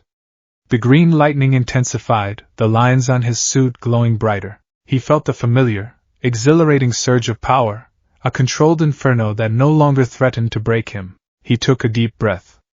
Be the period at the end of the sentence. He darted from cover. The first guard, sweeping the room, saw a blur of green. Before he could even raise his rifle, Izuku was on him. He didn't use a smash. He used the precise, disabling strike taught to him by Natasha, a sharp jab to the side of the neck, hitting the vagus nerve. The guard's eyes rolled back, and he crumpled to the floor without a sound. The second guard turned, alerted by the movement. He opened his mouth to shout a warning, but Izuku was already there. A swift kick to the inside of the knee buckled the soldier's leg, and a follow-up chop to the collarbone sent him down, his rifle clattering to the floor. 2 down. The 2 guards by the door spun around, finally registering the threat. They opened fire, beams of superheated plasma screaming through the air, melting holes in the server rack Izuku had ducked behind. The air sizzled and popped. Izuku's mind was a supercomputer, calculating trajectories, angles, and probabilities. He was not afraid. The fear had been burned out of him in the cage. All that remained was the mission. He ricocheted off the wall, a green pinball of controlled chaos. He was too fast for them to track. One of the guards swung his rifle around, spraying plasma fire wildly. Izuku leaped, planting his feet on the side of a server rack and kicking off, soaring over the beams. In midair, he saw his opening. He landed behind the wild shooting guard, hooking a leg around his ankle and pulling. The guard toppled backward, and Izuku brought his elbow down in a short, sharp arc, striking the back of his helmeted head. The man went limp. 3 down. The last guard stood alone, his face a mask of terror behind his visor. He raised his rifle, his hands trembling. Izuku stood his ground, letting the soldier see him for a brief second. A silent, green and black specter with glowing red lines and a terrifying, unmoving grin. The soldier hesitated. It was the gravestone he carved for himself. Izuku closed the distance in a single, explosive step. He grabbed the barrel of the energy rifle, twisting it aside as it discharged a beam that vaporized a section of the ceiling. With his other hand, he delivered a perfectly controlled 5% Detroit smash, not a punch, but an open-palm strike, to the soldier's chest plate. The impact wasn't enough to break bones, but it was more than enough to shatter the man's sternum and knock the air from his lungs in a single, concussive blast. The soldier flew backward, hitting the far wall and sliding to the floor, unconscious. Silence. The only sound was the hum of the servers and Izuku's own, slightly ragged breathing. 4 targets neutralized. Non-lethally. He ran to the central server, a specialized data port on his glove extending with a soft click. He plugged himself in. Data began streaming into the drive housed in his suit's vambrace, the progress bar a rapidly filling green line on his HUD. 30%. 40%. The door to the server room slid open. Natasha Romanoff stood there, her pistols drawn, her expression a mixture of fury and stunned disbelief. She took in the scene, the 4 unconscious AIM soldiers, the scorch marks on the walls, and Izuku, calmly downloading the data. "You disobeyed a direct order, Deku," she said, her voice dangerously quiet. "I neutralized the threat and secured the objective," Izuku replied, his voice slightly distorted by his mask's vocoder. "It was a calculated risk, 70%. 80%. Before Natasha could retort, a new voice echoed from the corridor. A calm, synthesized voice laced with chilling amusement. "Calculated, perhaps. But you seem to have misjudged the variables." Standing in the doorway behind Natasha was a figure that made the AIM soldiers look like mall cops. He was tall and lean, clad in a sleek, yellow and black armored suit. A domed helmet, completely featureless, obscured his face. In one hand, he held a sophisticated energy rifle. In the other, a struggling, terrified civilian, a lab assistant in a simple white coat, her eyes wide with terror. "Shield," the armored man said. "It has been a while. I am Scientist Supreme, head of this facility. You will surrender your agent and the data you have stolen, or this unfortunate colleague of mine will have a rather explosive end to her employment." He pressed the barrel of his rifle against the woman's temple. She whimpered, tears streaming down her face. Download complete. Izuku unplugged, turning to face the new threat. Natasha hadn't moved, her pistol still trained on the Scientist Supreme. "Let the woman go," Natasha said, her voice cold as ice. "You don't want this to get messy." "Oh, I think I do," the scientist replied. "You see, I know who you are, Black Widow. And I've been studying SHIELD's newest asset. The Green Ghost. Powerful, fast, but predictable. He has a weakness." His helmet tilted towards Izuku. "A hero complex." Izuku's fists clenched. His mind was racing, analyzing the new enemy. The suit was advanced, likely energy shielded. The weapon was high yield. And he had a hostage. A human shield. "Stand down, Deku," Natasha ordered through their private comm channel. "This is my play. He's using her as a shield," Izuku sent back, his eyes darting around the room. "We can't get a clean shot." "I don't need a clean shot. I need a shot," Natasha replied grimly. She subtly shifted her stance, preparing to take a disabling shot at the scientist's leg, accepting the risk to the hostage. This was the cold calculus of S.H.I.E.L.D. This was the choice Fury had warned him about. Izuku saw it in her eyes. She was going to sacrifice the pawn to capture the king. No. The word was a silent scream in his mind. He thought of his promise to All Might. He thought of the look on Kaken's face in the sludge. "You looked like you were asking for help." This woman, this complete stranger, was asking for help with her terrified eyes. He would not fail her. He would save everyone he could. That was the only way he could do this. "Widow, no!" he sent over the comm. "I have a plan. Deku, you will hold your position." "That is an order." Izuku shut the comm off again. He put his hands up, a universal gesture of surrender. "Okay," he said, his vocoder making his voice sound calm, almost robotic. You win. Let her go, and we'll surrender the data, the Scientist Supreme chuckled. A noble, but foolish, gesture. You see, I don't negotiate. That was the opening Izuku needed. The man was arrogant. He was monologuing. Izuku dropped his hands and slapped them together. He wasn't aiming at the scientist. He was aiming at the air in front of him. He poured a controlled, precise 5% of one for all into the impact. Delaware smash! He didn't scream the name of the attack. He thought it, willed it into being. The result wasn't a destructive shockwave, but a massive, instantaneous displacement of air. A concussive blast, a wall of pure sound and force, erupted from his hands. It was a flash-bang made of kinetic energy. The blast washed over the Scientist Supreme and his hostage. To the woman, it felt like a strong gust of wind, but the scientist, encased in a metal suit with sensitive audio pickups, was hit by the full, deafening force of the sound. His helmet's audio sensors overloaded with a screech of feedback. He staggered back, disoriented, his ears ringing, his vision swimming. For a split second, his grip on the hostage loosened. It was all the time Izuku needed. He exploded forward, a green thunderbolt. He ignored the scientist. He ignored the fight. He had one target. One mission. Save her. He moved so fast he seemed to teleport. He snatched the woman from the scientist's grasp, spinning her away from the line of fire, and shielding her with his own body, placing her gently behind the cover of the doorway. The entire maneuver took less than half a second. Natasha, her eyes wide with shock at his speed and ingenuity, reacted instantly. The moment the hostage was clear, she opened fire. Her pistols, loaded with high-voltage taser rounds, spat electric death. The rounds sparked harmlessly off the Scientist Supreme's energy shield. But it didn't matter. The fight was already over.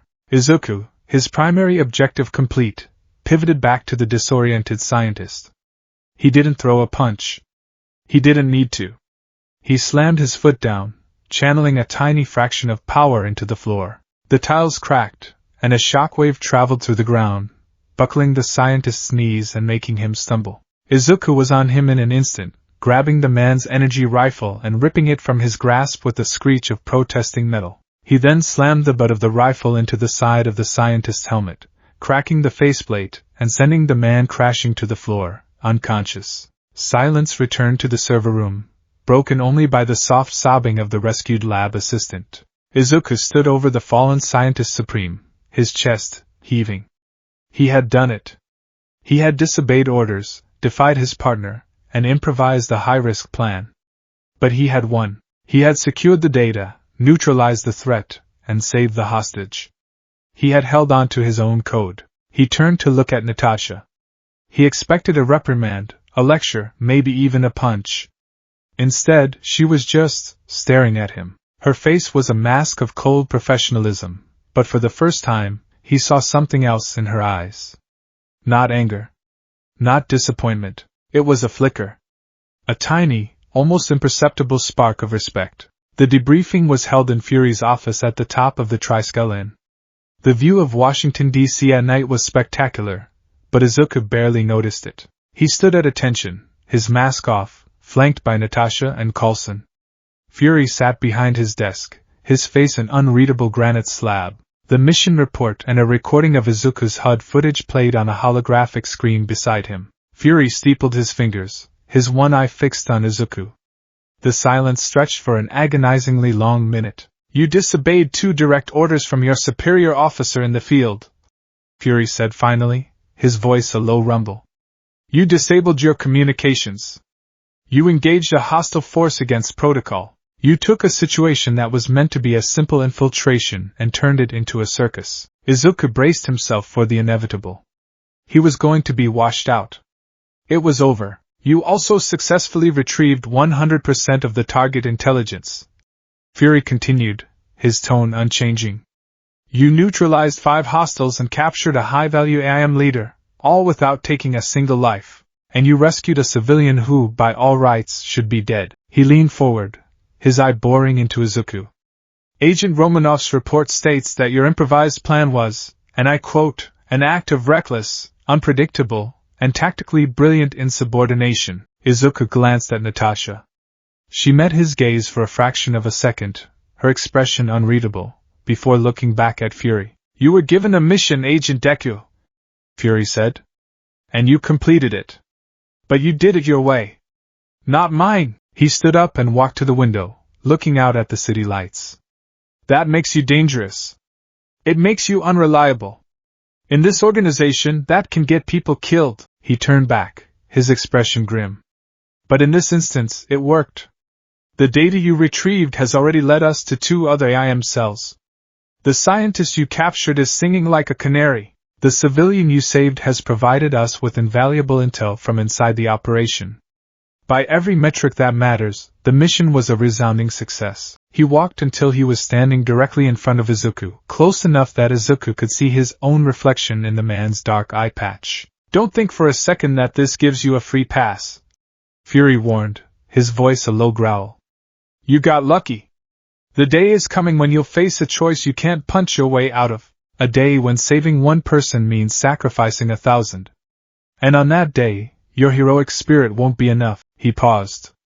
But that day is not today. Today, you did good, kid. It wasn't exactly praise, but coming from Nick Fury, it was the equivalent of a ticker tape parade.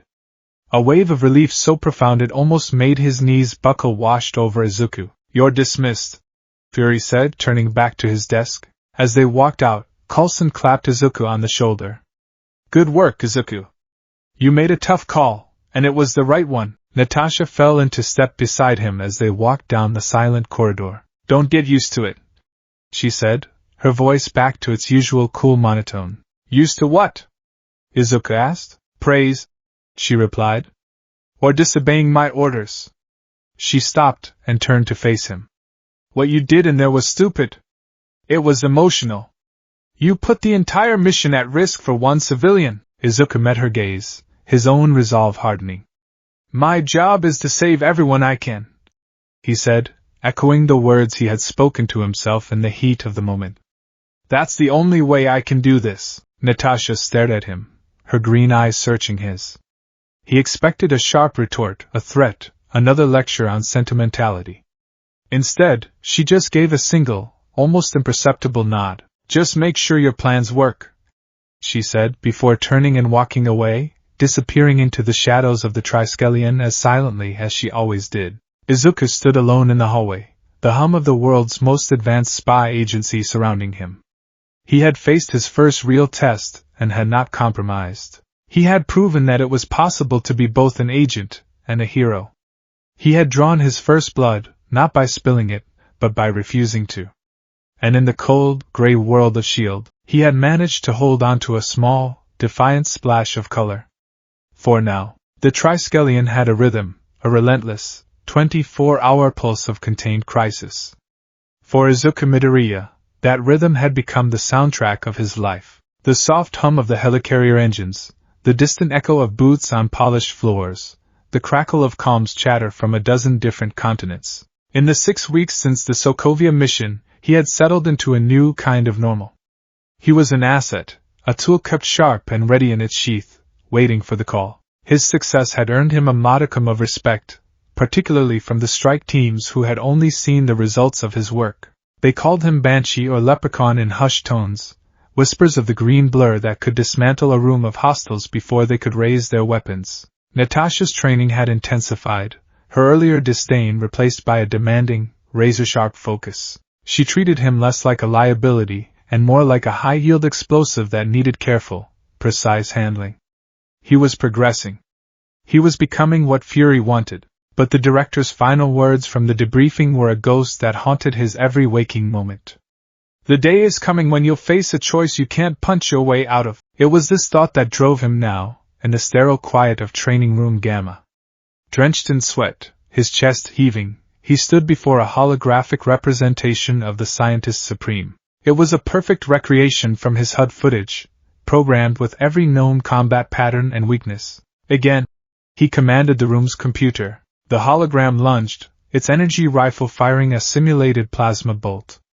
Izuku didn't dodge. He didn't smash.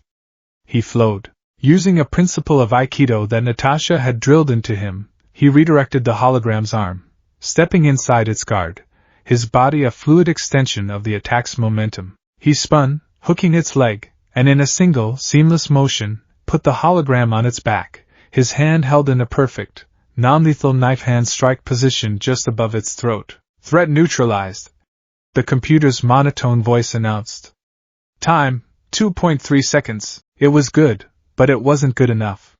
He had still relied on his superior speed and strength. He was searching for another way, a solution that didn't involve overwhelming force, a way to win before the first punch was ever thrown. Agent Deku! Agent Coulson's voice came over the intercom, startling him. Director Fury wants to see you. Briefing room 1. And he said to look sharp. Izuku's heart skipped a beat. Another mission. He wiped the sweat from his brow, his mind immediately shifting from training to tactics. He strode through the Triskellion's corridors, his posture straight, his gaze forward. He was no longer the wide-eyed boy who had first arrived. He was an agent of S.H.I.E.L.D.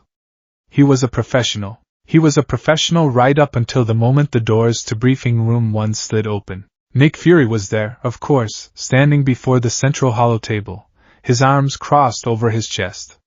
But he wasn't alone. Standing beside him, looking at the tactical display with an expression of intense focus, was a man Izuku had only seen in history files and on Coulson's vintage trading cards. He was impossibly tall, with broad shoulders and a quiet strength that seemed to radiate from him like warmth from a fire. His blonde hair was cut short and neat, and his blue eyes held a deep, weary wisdom. He was dressed in a modern, practical version of his iconic suit, blue tactical pants, combat boots, and a form-fitting jacket with a single, stark white star on the chest. It was Steve Rogers. Captain America. Izuku's professionalism shattered into a million pieces. His training, his hardened demeanor, his carefully constructed agent persona, it all evaporated. He was 9 years old again, watching grainy pre-Quirk-era footage on his computer, his eyes wide with wonder. He froze in the doorway, his mouth slightly agape. A small, strangled sound escaped his lips. He clamped his mouth shut, his face flushing with heat. Steve Rogers turned, his serious expression melting into a warm, welcoming smile. "You must be the new kid," he said, his voice exactly as Izuku had imagined, calm, kind, and full of an unshakable integrity. He extended a hand. "Steve Rogers. It's good to meet you." Izuku's brain rebooted. He walked forward stiffly, as if his legs were no longer under his own control, and shook the offered hand. Captain America's grip was firm, solid as bedrock. "I Izuku Midoriya, sir," he stammered, his analytical mind kicking into overdrive against his will. Remarkable physique, estimated strength index far exceeds standard supersoldier serum benchmarks. Posture indicates peak physical conditioning and extensive combat experience. Smile seems to generate a localized field of pure hope. "He's one of yours, Cap," Fury grunted, a hint of amusement in his tone. "A fan," Steve chuckled. "I'm getting used to it." His smile faded as he turned back to Izuku, his gaze becoming more serious, more appraising. "I read your report from the Sokovia mission. What you did in that server room, taking down 4 hostiles and a primary target, protecting the hostage, all without a single casualty, that was impressive. That was hero's work." Praise from Nick Fury was a cold, hard currency. Praise from Captain America was like basking in the sun. Izuku felt a warmth spread through his chest that had nothing to do with one for all. "Thank you, sir. I just did what I had to." "Enough with the Mutual Admiration Society," Fury cut in, gesturing to the holotable. "We have a situation. A Hydra remnant cell, one of the old guard, has surfaced in the Bavarian Alps. They've taken over a castle that was a stronghold for the Red Skull back in 44. For the past month, we've been tracking intermittent energy spikes from the location, but they've been shielded, impossible to get a clear reading on. Until now." The display zoomed in on a grim, stone castle perched on a snowy mountain peak. A pulsing, golden energy signature emanated from its core. 15 hours ago, the energy spiked and the shielding failed for a full 3 seconds, Fury said. "Our long-range sensors got a lock. The energy signature is alien. Specifically Asgardian." Izuku's eyes widened. Asgardian? Like Thor? We believe they've unearthed a relic, Steve explained, his tone all business now. Something HYDRA was searching for during the war. Based on the energy readings and some of Howard Stark's old files, we think it's a Hofun shard. A fragment of the Bifrost sword. A cosmic key that can tear holes in space-time. Fury finished grimly. We can't risk letting Hydra get it operational. A standard strike team is too loud. They'd be detected miles out. This requires a two-man infiltration team. Stealth, speed, and overwhelming power. He looked from Steve to Izuku. Rogers, your experience with Hydra and this particular brand of arcane science is invaluable. Deku, your unique skill set is perfect for a rapid, silent insertion and neutralization of hostiles. He paused, his eye locking onto Izuku. But that's not the only reason for this pairing. Your performance in Sokovia, while successful, highlighted a significant ideological divergence from standard SHIELD protocol. Your moral compass is stubborn. It's a good compass, Nick, Steve said quietly, without taking his eyes off the display. Perhaps, Fury conceded. But it needs to learn how to navigate our waters.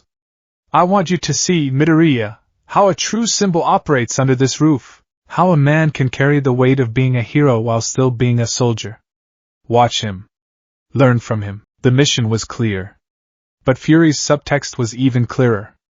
This wasn't just a mission. It was a test. It was a lesson. And Captain America was his teacher. Wheels up in 20, Fury commanded. Get ready. The Quinjet ride to Germany was a study in contrasts. The landscape below was a breathtaking panorama of snow-covered mountains and ancient forests. Inside the jet, the atmosphere was a mixture of tense anticipation and, for Izuku, overwhelming awe. He sat across from Steve Rogers, his mind a whirlwind. He had a million questions. He wanted to ask about the Howling Commandos, about his fight with the Red Skull, about the properties of vibranium and its kinetic energy absorption. But the agent part of his brain, the part Natasha had painstakingly installed, kept his mouth shut. Don't reveal intelligence. Don't fraternize. Focus on the mission. Steve seemed to sense his internal conflict. He put down the data slate he was reviewing and looked at Izuku, his expression open and friendly. Coulson told me a little about you, he said, his voice easily cutting through the hum of the engines. Said you came from Japan? That you didn't have any abilities before you joined up. Izuku nodded, surprised by the personal question. That's right, sir. I was normal. There's no such thing as normal, Steve said with a wry smile. I spent the first 20 years of my life being told I was too small, too weak. I had a longer list of medical ailments than I did friends. He leaned forward slightly, his blue eyes holding a profound sincerity. They didn't give me the serum because I was a perfect soldier. They gave it to me because I was a good man. Dr. Erskine used to say the serum amplifies everything that's inside. So, a good man becomes a great one. A bad man becomes a monster. The power doesn't make the man, Izuku. It just reveals him. The words struck Izuku with the force of a physical blow. It was the same philosophy All Might held. The same belief that a hero's strength came from their heart, not their quirk. All Might, my mentor, he used to say something similar. Izuku found himself saying, the words tumbling out before he could stop them. He said the most important quality for a hero was the spirit of self-sacrifice. Steve's eyes lit up with recognition. All Might. The symbol of peace. I've seen the footage. He's one of the few people on this planet who I think truly understands the weight of being a symbol. He grew more somber. It's a heavy burden. Sometimes, it feels like you're carrying the hopes of the whole world on your shoulders. People don't see the man, they see the costume. They see the idea, and you can never, ever let that idea falter. This was it. The conversation he'd only dreamed of having. He leaned forward, his earlier reticence forgotten. How do you do it, sir? How do you balance it? Being the hero everyone needs you to be, and being you? Especially here. He gestured around the Quinjet. In S.H.I.E.L.D., where everything is so gray. Steve's smile was tinged with sadness. That's the hardest part. When I woke up, the world had changed. The lines had blurred. Shield, Hydra, sometimes it was hard to tell the difference. He looked directly at Izuku, his gaze piercing. I've seen your file. I know what Fury is trying to mold you into. A weapon. A scalpel to be used in the dark. Izuku flinched, the word weapon still stinging. I was a weapon too, Steve continued. A propaganda tool at first. Then a soldier. They pointed me at the enemy, and I did my duty. But I never stopped being the kid from Brooklyn who hated bullies. That's the part you can't lose, Izuku. That's the part that makes you a hero and not just a hammer. He leaned back, his voice dropping to a near whisper, but filled with an unshakable conviction. Don't let them turn you into something you're not, kid. The world has enough soldiers. It has enough spies and assassins. It needs heroes. It needs people who will stand up and do the right thing, especially when it's hard. Especially when no one is looking. Tears welled in Izuku's eyes, and for the first time in months, he didn't feel ashamed of them. It was a validation, a permission slip, signed by Captain America himself, to continue being the person he had always wanted to be.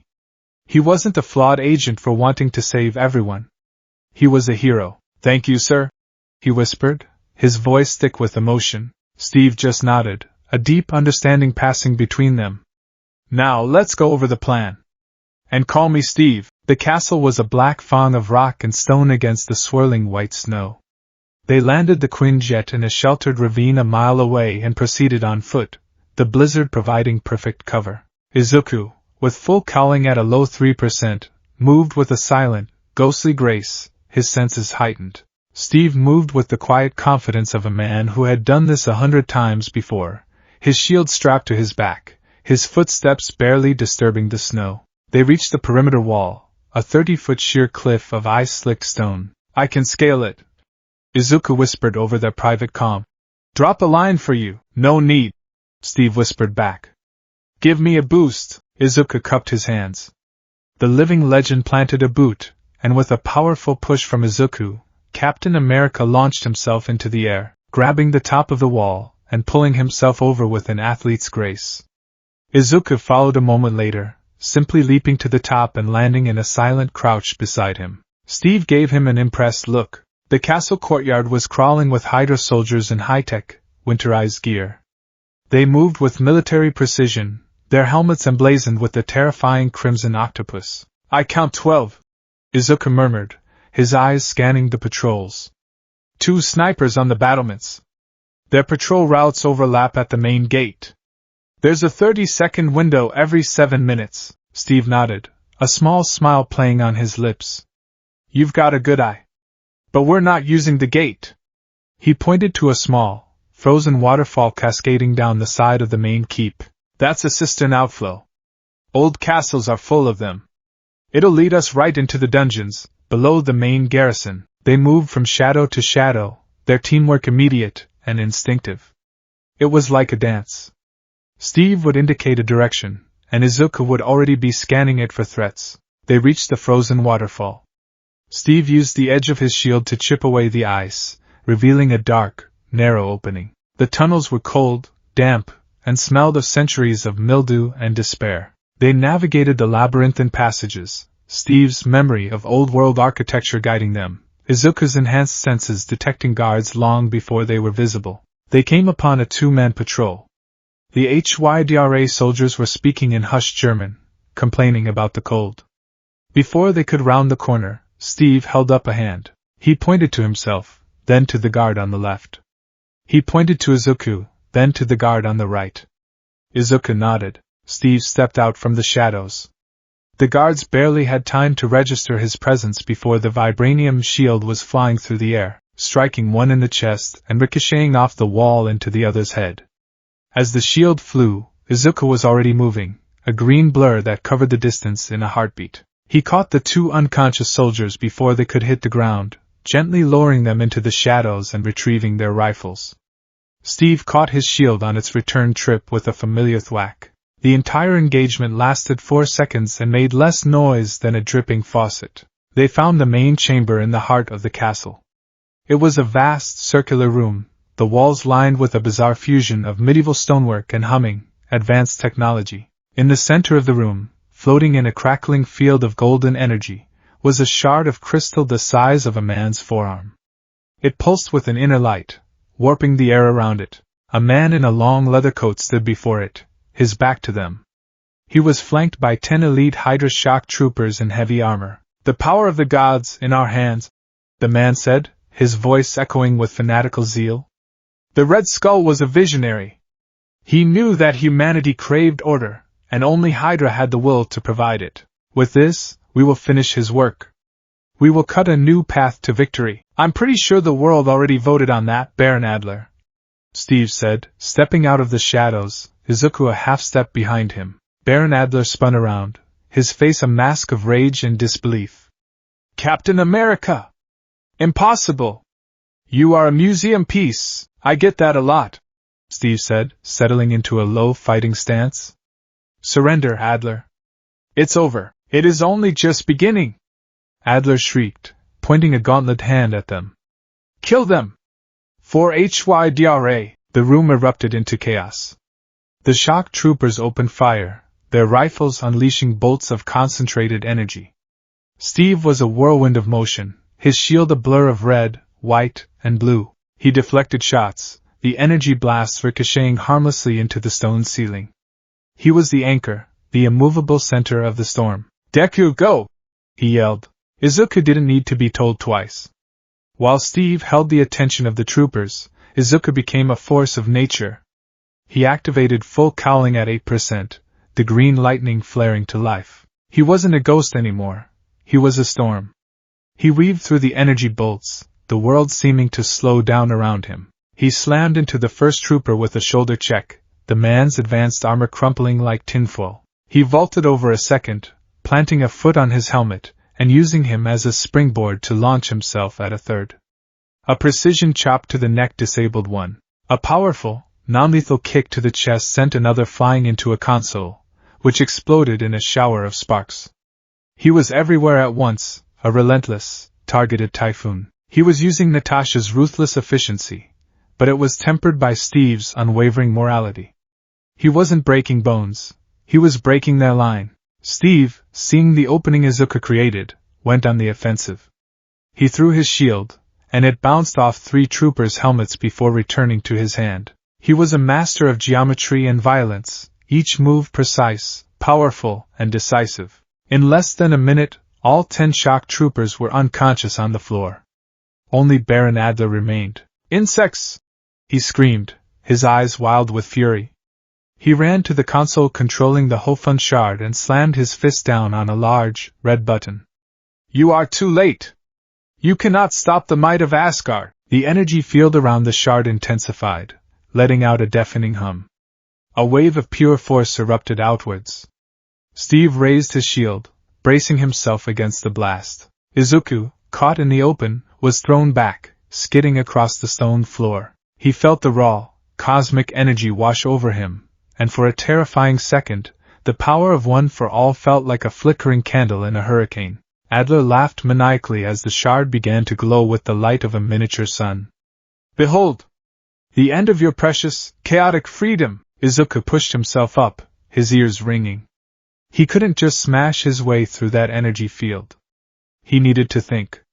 His eyes darted around the room, his analytical mind kicking into high gear. The energy was flowing from the shard, but it was being focused and amplified by 3 emitters positioned in a triangle around the central console. The emitters themselves were protected, but the focusing crystals set into the top of each one were exposed. He saw the solution. It was a high-risk, precision shot. "Cap!" he yelled over the roar of the machine. "I have an idea! I need a distraction!" Steve didn't question him. He just nodded. On it, with a powerful roar, Captain America charged, his shield held high.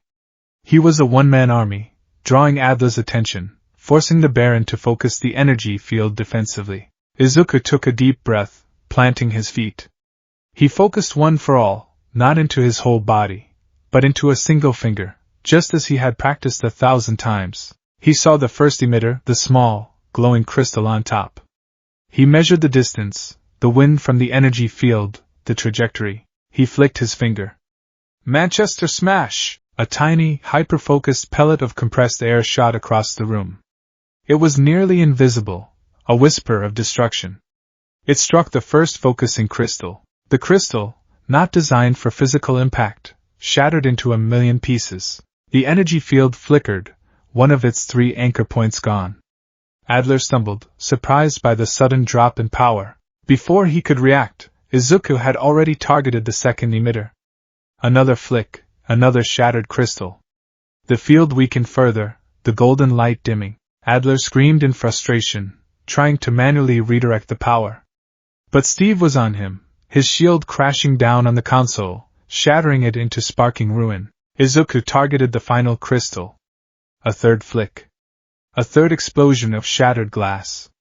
The energy field collapsed completely. The Hofun shard fell from the air with a soft thud, its light extinguished, now just a harmless piece of alien crystal. Silence descended upon the chamber, broken only by Baron Adler's pathetic sobs. Back on the Quinjet, the mood was lighter. The Hofun shard was secured in a shield containment case, its cosmic power now inert. Izuku sat, his adrenaline slowly fading, replaced by a deep, satisfying sense of accomplishment. Steve was cleaning his shield, wiping away the grime of battle. He looked over at Izuku, a proud smile on his face. "That was some of the finest tactical thinking I've ever seen in the field, son," he said. "Targeting those crystals, that wasn't something you learn in boot camp. That was pure instinct. You gave me the opening, sir." "Steve!" Izuku corrected himself. "We made the opening," Steve said. "Together. We make a good team." He held up his shield, the polished surface gleaming. "You know, people see this and they think it's just a weapon. And it is, but it's also a tool for protection. A symbol. It's all about balance." He looked Izuku in the eye. "Fury thinks he's forging a weapon. But that's not what you are, kid. You're a shield. For the people who can't defend themselves. Never forget that." When they returned to the Triskelion, Fury was waiting for them in the hangar. He looked at the containment case, then at Steve, then at Izuku. He didn't need to read the report. He could see it in their posture, in the newfound confidence in Izuku's eyes. "Mission successful, I take it," Fury said, his tone flat. "Couldn't have done it without him," Steve said, clapping a hand on Izuku's shoulder. "He's a hero, Nick.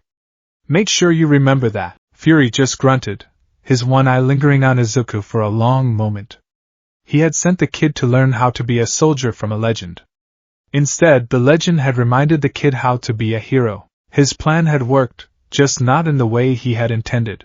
Later that night, Izuku stood in his room, looking at his reflection in the dark window.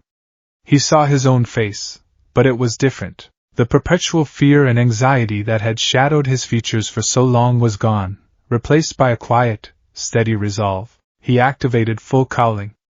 The green lightning danced across his skin, illuminating his face. He was an agent. He was a hero. He was a living weapon, and he was a human shield. He was the fusion of Nick Fury's grim reality and Captain America's unwavering idealism. He could be both. He smiled. It wasn't the brilliant, world-saving smile of All Might. It was smaller, quieter, but it was no less real. It was his own, and he knew, with a certainty that settled deep in his soul, that it would be more than enough.